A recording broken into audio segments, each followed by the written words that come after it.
Hi everyone, welcome back to my YouTube channel Shreejo. ಇದು Tuesday morning. ಇವತ್ತಿನ ತಿಂಡಿ ಬಂದು ನಾನು ಪಡ್ಡು ಮಾಡ್ಕೊಂಡಿದ್ದೆ. ಇಲ್ಲಿ ಪಡ್ಡು ಮಾಡೋದಕ್ಕೆ ಚಿಕ್ಕ ಚಿಕ್ಕದಾಗಿ ಕಟ್ ಮಾಡಿರೋಂಥ ಈರುಳ್ಳಿ, ಕ್ಯಾರೆಟು, ಹಾಗೆ ಕೊತ್ತಂಬರಿ, ರುಚಿಗೆ ತಕ್ಕಷ್ಟು ಉಪ್ಪು, ದೋಸೆ ಹಿಟ್ಟನ್ನ ಇಲ್ಲಿ ನಾನು ಹಾಕ್ತಾ ಇದ್ದೀನಿ. ಇದನ್ನೆಲ್ಲ ಚೆನ್ನಾಗಿ ಮಿಕ್ಸ್ ಮಾಡ್ಕೊಳ್ಳೋಣ. ಇದೆಲ್ಲ ಮಿಕ್ಸ್ ಮಾಡಿ ಆದಮೇಲೆ ಇದನ್ನೊಂದು 10 ನಿಮಿಷದ ಕಾಲ ಹಾಗೆ ಸೈಡಲ್ಲಿ ಎತ್ತಿಡೋಣ. ಸ್ವಲ್ಪ ಅದು ನೆನ್ಕೊಂಡ್ರೆ ತುಂಬಾ ಚೆನ್ನಾಗಿರುತ್ತೆ.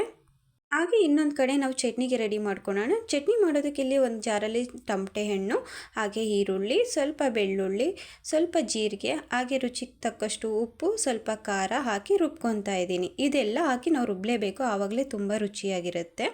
ಈ ರೆಡ್ ಚಟ್ನಿ ಪಡ್ಡುಗೆ ಅಂತೂ ತುಂಬಾ ಚೆನ್ನಾಗಿರುತ್ತೆ. ನಾವು ಬೇರೆ ಯಾವುದೇ ಚಟ್ನಿ ಮಾಡ್ಕೊಳೋ ಬದಲು ಈ ಥರ ರೆಡ್ ಚಟ್ನಿಯಲ್ಲಿ ಪಡ್ಡುನ ತಿಂದು ನೋಡಿ, ನೀವು ತುಂಬಾ ಇಷ್ಟಪಡ್ತೀರಾ. ಇಲ್ಲಿ ಒಂದು ಬಾಣಲಿ ಇಟ್ಬಿಟ್ಟು ಸ್ವಲ್ಪ ಎಣ್ಣೆನ ನಾನು ಜಾಸ್ತಿ ಹಾಕ್ತಾ ಇದ್ದೀನಿ.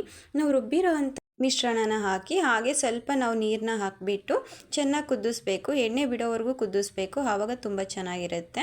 ಈ ಕಡೆ ನಾನು ಪಡ್ಡಿಗೆ ಕೂಡ ರೆಡಿ ಮಾಡ್ಕೊತಾ ಇದ್ದೀನಿ. ಪಡ್ಡುಗೆ ಬಾಣಲಿ ಇಟ್ಬಿಟ್ಟು ಸ್ವಲ್ಪ ಬಿಸಿ ಆದಮೇಲೆ ಎಣ್ಣೆ ಹಾಕಿ ಅದರಲ್ಲಿ ಹೋಲು ಫಿಲ್ಲಾಗೋವಷ್ಟು ಮಾತ್ರ ನಾವು ಈ ಥರ ಹಿಟ್ಟನ್ನ ಬಿಡಬೇಕು. ತುಂಬ ಜಾಸ್ತಿ ಬಿಟ್ಟರೆ ಚೆನ್ನಾಗಿರಲ್ಲ. ಪಡ್ಡು ಎಲ್ಲ ಹಾಕಿ ಆದಮೇಲೆ ಎಣ್ಣೆನ ಈ ಥರ ಮೇಲೆಯಿಂದ ಬಿಡಬಾರ್ದು, ಈ ಥರ ಸೈಡಿಂದ ಬಿಡಬೇಕು. ಆವಾಗ ಪಡ್ಡು ಚೆನ್ನಾಗಿ ಎದ್ದೇಳುತ್ತೆ.